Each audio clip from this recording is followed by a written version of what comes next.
बच्चों हम क्लास 12 के गणित का अध्याय 11 त्रिविमीय ज्यामिति 3 डायमेंशनल ज्योमेट्री जिसको अपन 3D भी कहते हैं उसका अध्ययन कर रहे हैं। पिछले सेशन में हमने एक रेखा और एक समतल के मध्य कोण निकालने के बारे में अध्ययन किया था और उनको उदाहरण से भी अच्छी तरह से समझ लिया है। बच्चों आज के इस सेशन में हम प्रश्नावली 11.3 के प्रश्न संख्या 1 से लेकर के प्रश्न संख्या 3 तक के प्रश्नों को हल करना सीखते हैं। तो आइए देखते हैं क्वेश्चन संख्या 1। देखिएगा,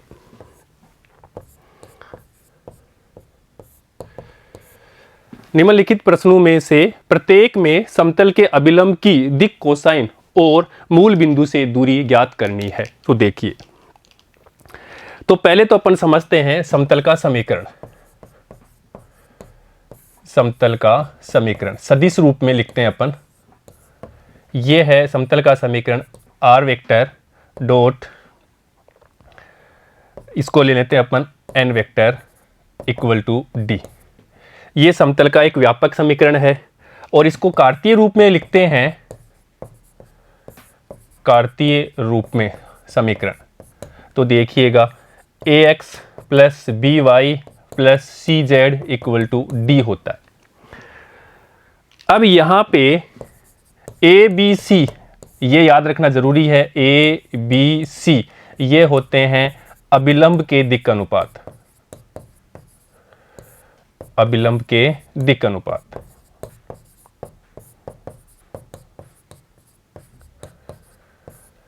अब देखिएगा, अब यहां पे आप देखो ये अपने पास में x x y x z x है, x x y x z x, ये मूल बिंदु ओरिजिन 0 0 0।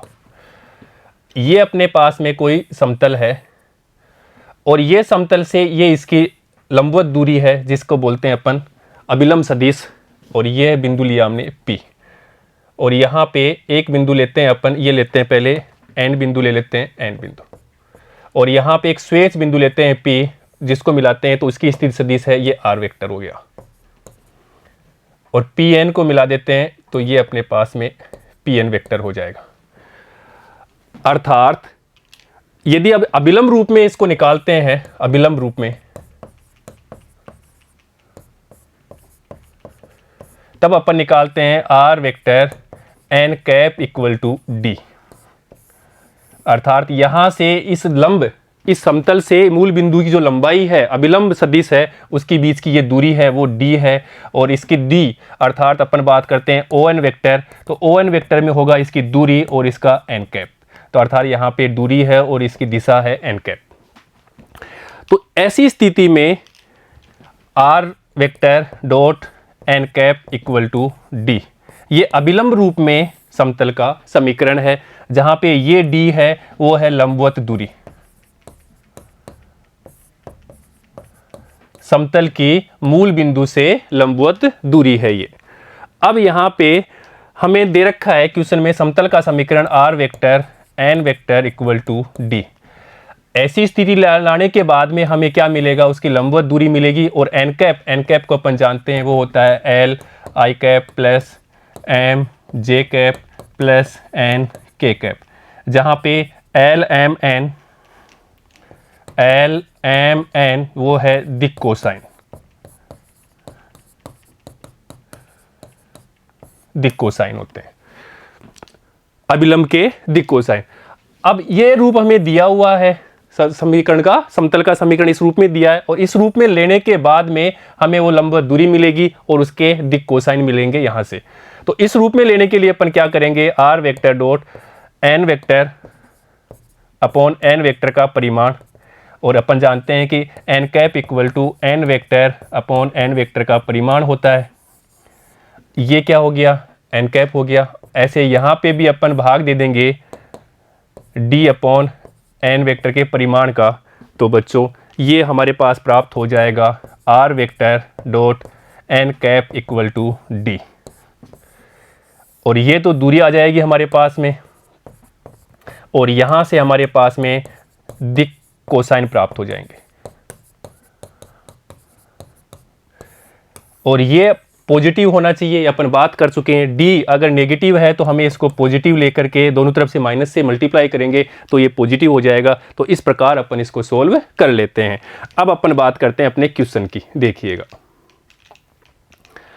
अब हमें क्वेश्चन दिया हुआ है z बराबर 2। तो देखिए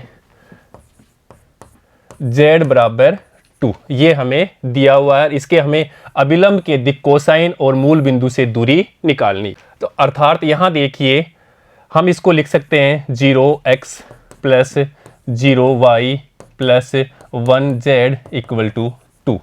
ये कौन से रूप में हो गया? ये हो गया ax plus by plus cz equal to d। ये समतल का व्यापक रूप है। अब इससे अपन तुलना करते हैं तो हमारे पास में a बराबर 0, b बराबर 0 और c बराबर 1। अर्थात समतल के अभिलंब के दिक् अनुपात, अभिलंब सदिश के दिक् अनुपात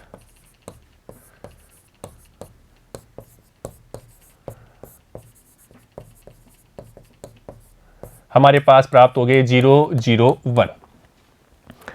और बच्चों यहां पे अपन ने बात किया, इसका अपन मोड ले लें। यहां से दिक् अनुपात है तो अपन इसका मोड ले लेते हैं। अर्थात a square plus B square plus C square का अंडर रूट ले लें अपन, तो वो क्या प्राप्त हो जाएगा? अपन जानते हैं n कैप बराबर n vector upon n vector का परिमाण। तो यहां से हमें ये परिमाण प्राप्त हो जाएगा। अर्थात यहां पे देखिए a क्या है? 0 प्लस 0 का स्क्वायर 0 प्लस 1 का स्क्वायर 1 इज इक्वल टू 1 प्राप्त हो गया। वैसे भी अपन जानते हैं कि L बराबर a upon under root A square plus B square plus C square होता है। दिक् अनुपात और दिक्कोजों में संबंध पढ़ चुके हैं। इसी प्रकार m बराबर b अपॉन अंडर रूट ए square plus B square plus सी स्क्वायर होता है। और इसी प्रकार n equal to c upon under root A square plus B square plus C square होता है। अर्थात यहाँ पे अपन दिक् कोसाइन के रूप में लिखें तो इसके अपन भाग दे देंगे, अंडर रूट ए square plus B square plus सी स्क्वायर। तो हमें ये कौन से रूप में हो जाएगी? दिक् कोसाइन के रूप में प्राप्त हो जाएगी। अब देखिएगा, और हमारे पास समीकरण है 0x plus 0y plus 1z equal to 2। तो इसको देते हैं समीकरण 1, और समीकरण 1 में अपन इसके मापांक का भाग दे देते हैं। अर्थात समीकरण 1 में दोनों पक्षों में 1 का भाग देने पर, 1 का भाग देने से कोई फर्क नहीं पड़ेगा, पर इसके आगे क्वेश्चन होंगे वहां पे अलग राशि प्राप्त होगी। इसको अगर 1 के बराबर और कुछ होगा तो वहां पे उसका भाग देंगे। इसलिए यहां पे किसका भाग देंगे? 1 का भाग देंगे। अर्थात 0/1x plus 0/1y plus 1/1z equal to 2/1। अब देखिए ये कौन सा रूप हो गया? lx plus my plus nz equal to d। तो ये अभिलंब रूप का समतल का समीकरण प्राप्त हो गया। अर्थात इसको अपन लिख सकते हैं r vector n cap equal to d। और अभी हमने पढ़ा यही तो उसकी समतल से, अब मूल बिंदु से समतल की लंबवत दूरी होती है, तो ये तो दूरी होगी। और ये है उसके अभिलंब के दिक् कोसाइन। और इसको अगर कार्तीय रूप में लिखते हैं तो ये रहा अपने पास में, और ये भी अपने पास में कार्तीय रूप में हो गया। अर्थात यहाँ से अपन कंपेयर करते हैं, इन दोनों से अपन तुलना कर लेते हैं। तो देखिए L equal to 0/1 is equal to 0। इसी प्रकार M equal to 0/1 is equal to 0। और इसी प्रकार से N equal to 1/1 equal to 1। तो हमारे पास में दिक् कोसाइन प्राप्त हो गए। दिक् कोसाइन 0, 0, 1। और दूरी मूल बिंदु से उस समतल की दूरी वो प्राप्त हो जाएगी। यहाँ से देखिए ये प्राप्त हो जाएगी अपनी दूरी इस रूप से। तो दूरी हो गई अपने पास में 2। और यही हमें पूछा है। ठीक है बच्चों, नेक्स्ट देखते हैं फर्स्ट का बी। समीकरण दे रखा है हमें x plus Y plus Z equal to 1। और इसका व्यापक जो समीकरण है वो हम जानते हैं a x plus B Y plus C Z equal to D होता है। ये समतल का व्यापक समीकरण होता है जहां पे ए बी सी क्या है, अभिलंब के दिक् अनुपात, अर्थात a equal to 1, b equal to 1, c equal to 1 प्राप्त हो गया। तो अपन इसका मापांक ले लेते हैं। तो यहाँ पे भी अगर एन वेक्टर लेते हैं, N vector equal to 1 I cap plus 1 J cap plus 1 K cap. तो यहाँ से एन वेक्टर का मापांक मिलेगा, अर्थात 1 प्लस 1 प्लस 1 का अंडर रूट, अर्थात √3 प्राप्त हो गया। अब यहाँ पे देखिए हमें दे रखा है R vector N vector equal to D, और हमें किस रूप में चाहिए, अभिलंब रूप में चाहिए, अर्थात हमें चाहिए अभिलंब रूप में। तो यहाँ से हमारे पास में R vector N cap equal to D, ये वाले रूप में हमें चाहिए। और उसके लिए अपन क्या करते हैं, उसके लिए अपन यहाँ पे इसमें अपन भाग दे देते हैं, एन इसके मापांक का भाग दे देंगे, अर्थात आर वेक्टर एन वेक्टर का परिमाण, एन वेक्टर का परिमाण upon D upon N vector का परिमाण, अर्थात ये रूप प्राप्त हो गया। अब देखिए, इसलिए अपन क्या करते हैं, समीकरण एक में √3 का भाग देने पर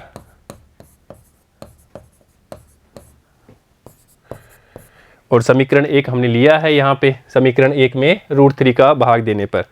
तो देखिए, इसलिए x upon √3 plus y upon √3 plus z upon √3 is equal to 1 upon √3 प्राप्त हो गया। और अब ये रूप प्राप्त हो गया हमारे पास में कार्तीय रूप में, अर्थात अभिलंब रूप में प्राप्त हो गया, अभिलंब रूप में, जिसको अपन लिखते हैं Lx plus M Y plus N Z equal to D, जहाँ पे L M N अभिलंब जो अपने हैं उसके दिक् कोसाइन है और d है मूल बिंदु से समतल की दूरी, लंबवत दूरी होती है। अर्थात यहाँ पे देखिए, इसलिए L equal to 1 upon √3, M equal to 1 upon √3 और N इक्वल टू 1 अपॉन √3, और D देखिए, और D is equal to 1 upon √3, और यही हमारा आंसर है। यही हमें पूछा है कि दिक् कोसाइन वो हमने प्राप्त कर लिए और दूरी वो भी हमने प्राप्त कर ली। ठीक है बच्चों, नेक्स्ट देखते हैं फर्स्ट का C। 2x plus 3y minus Z equal to 5, समीकरण 1। और ये समीकरण हमें दे रखा है ax plus B Y plus C Z equal to D, ये समतल का व्यापक समीकरण है,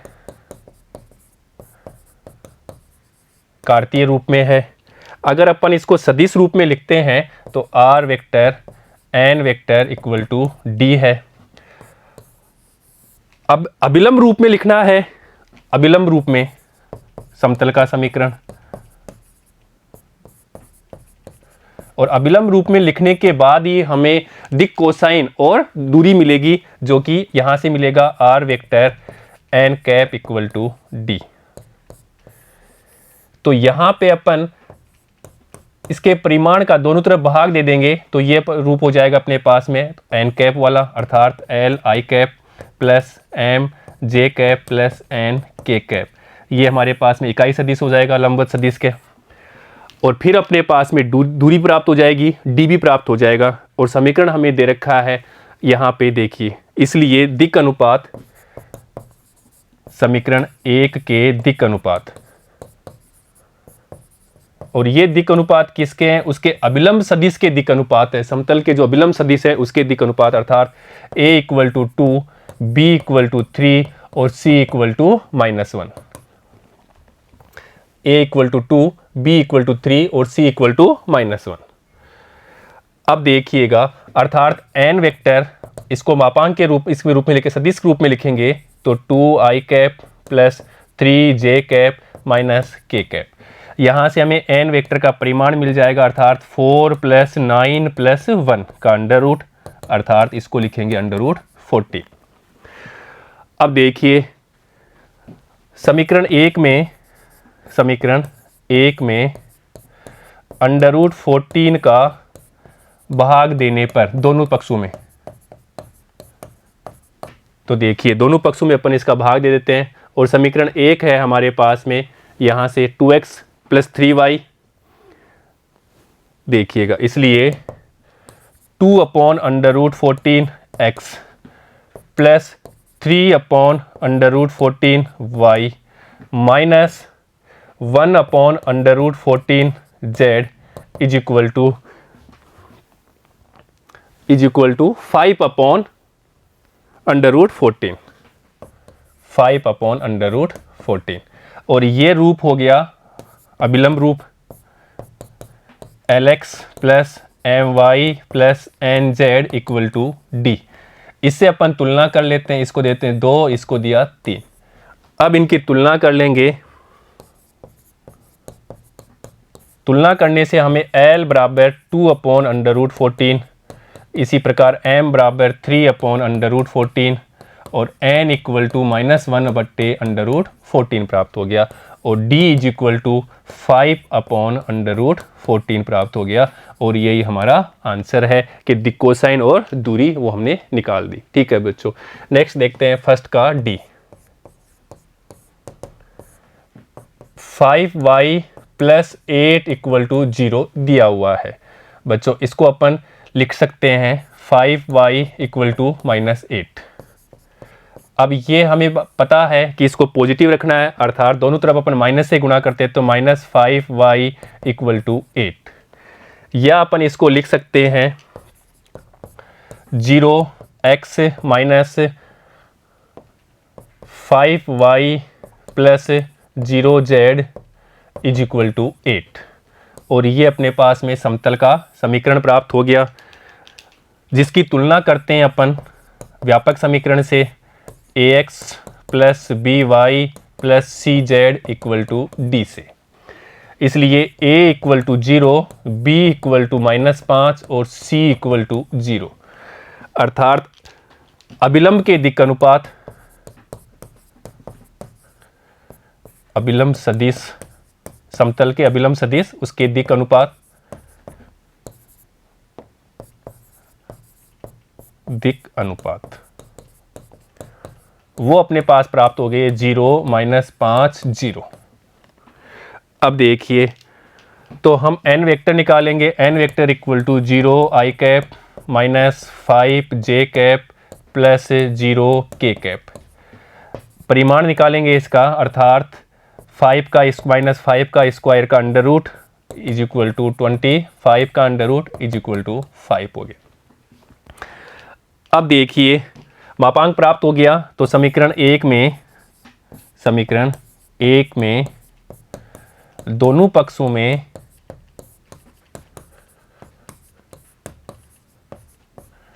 पांच का भाग देने पर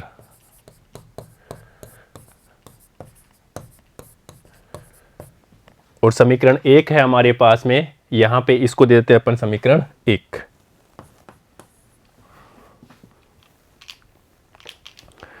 इसलिए 0/5 x minus 5/5 y plus 0/5 z is equal to 8/5 अपने 5 का भाग दे दिया दोनों तरफ।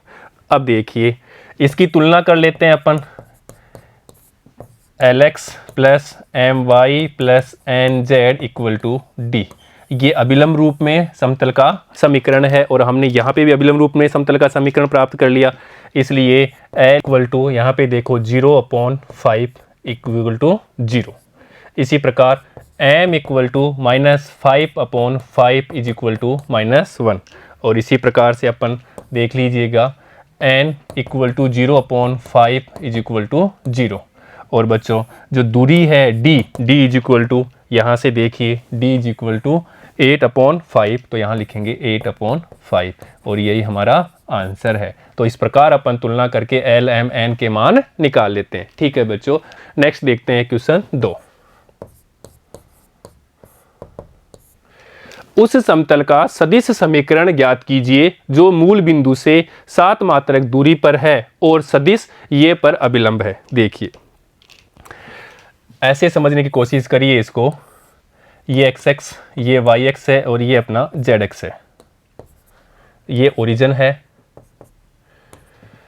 मान लेते हैं ये कोई समतल है और ये समतल पे एक बिंदु अपन लेते हैं यहाँ पे P और यहाँ पे एक बिंदु लिया N, इसके निर्देशांक x y z है।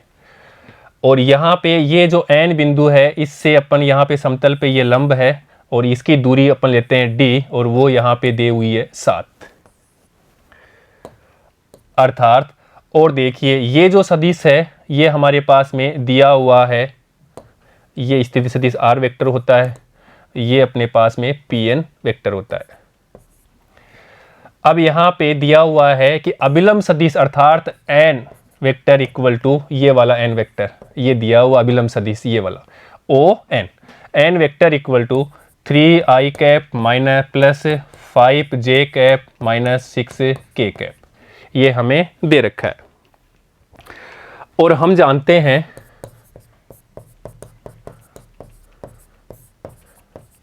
अभिलंब रूप में समतल का समीकरण r स्थिति सदिश dot n cap equal to d होता है। तो यहां से हम n कैप निकाल लेते हैं, इसलिए n cap equal to n vector upon n vector का परिमाण, ये अपन जानते हैं। अर्थात 3i cap plus 5j cap minus 6k cap और इसका परिमाण अर्थात अंडर रूट में 9 प्लस 25 प्लस 36।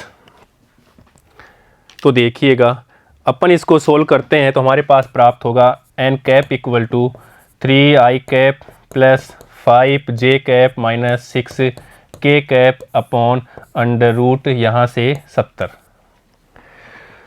और बच्चों अभिलंब रूप में समतल का समीकरण,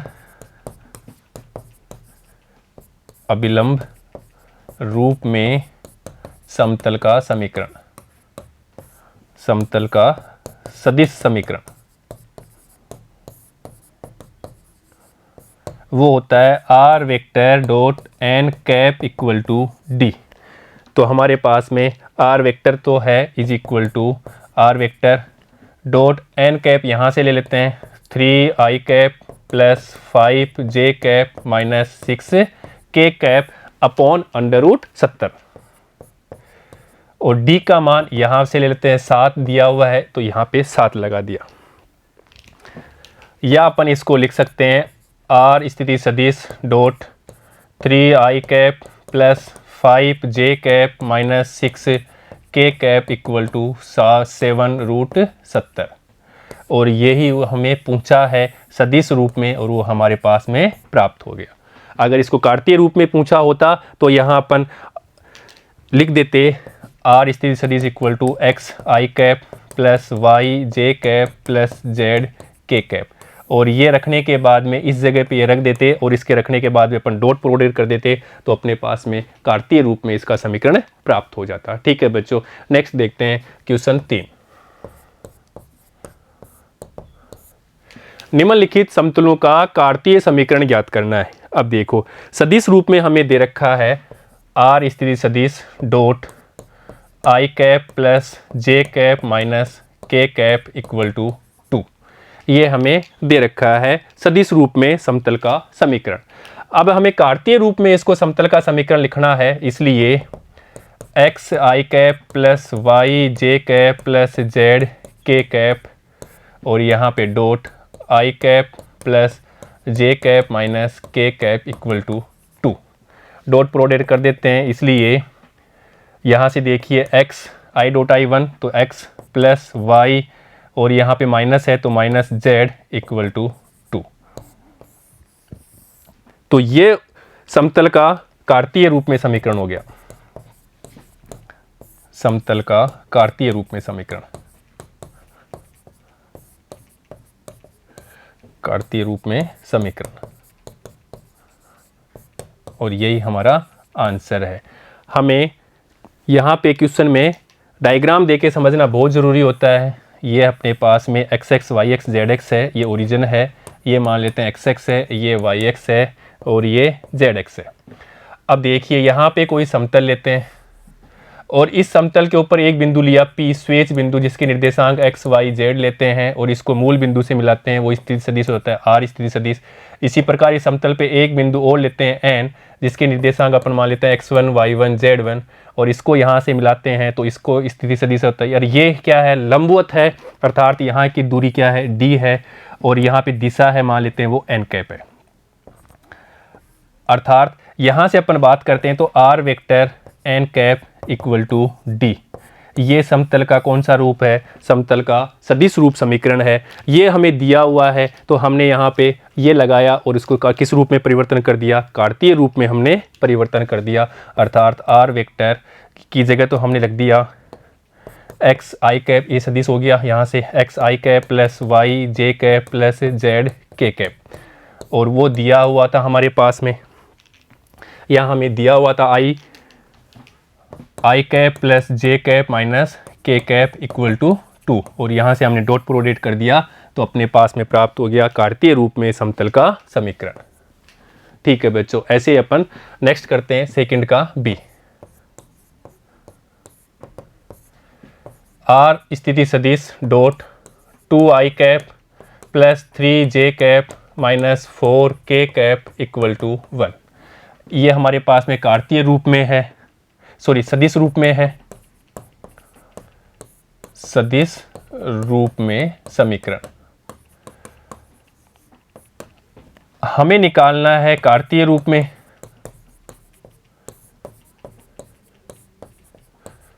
अर्थात x i cap plus Y j cap plus z k cap, ये अपन जानते हैं आर स्थिति सदिश, एक्स के निर्देशांक वाई, इसके अपन निर्देश पी के निर्देशांक लिखते हैं एक्स वाई जेड, इसलिए आर स्थिति सदिश हमारे पास में x i cap y j cap plus z k cap प्राप्त होता है। Dot 2i cap plus 3j cap minus 4k cap equal to 1, dot product कर देते हैं यहाँ पे तो देखिएगा 2x plus 3y minus 4z equal to 1, और यही समतल का कौन सा रूप है, कार्तीय रूप में समतल का समीकरण है और हमारा आंसर है।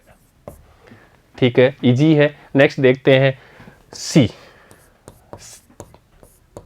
देखो यहाँ पे आर वेक्टर हम जानते हैं x i cap plus Y j cap plus z k cap, ये घटक रूप में लिख लिया हमने। अब देखिए तो इसको यहाँ पे रख देते हैं तो x i cap plus Y j cap plus z k cap dot, यहाँ पे देखिए एस माइनस 2t आई कैप प्लस 3 माइनस टी जे कैप, और इसी प्रकार से plus 2s minus 2s plus T के कैप, और ये दे रखा है इज इक्वल टू 15 के बराबर। तो देखिए यहाँ पे अपन सोल्व कर लेते हैं तो x s minus 2t i dot i 1 plus y 3 minus t plus z 2s plus t is equal to 15, और यही हमारा कार्तीय रूप में समीकरण है। तो सदिश रूप से हम कार्तीय रूप में कन्वर्ट कर लेते हैं। तो बच्चों आज के इस सेशन में हमने प्रश्नावली 11.3 के प्रश्न संख्या 1 से लेकर के प्रश्न संख्या 3 तक के प्रश्नों को हल करना सीख लिया है। बच्चों नेक्स्ट सेशन में हम प्रश्नावली 11.3 के प्रश्न संख्या 4 और उसके आगे के प्रश्नों को हल करना सीखेंगे। ठीक है बच्चों, धन्यवाद।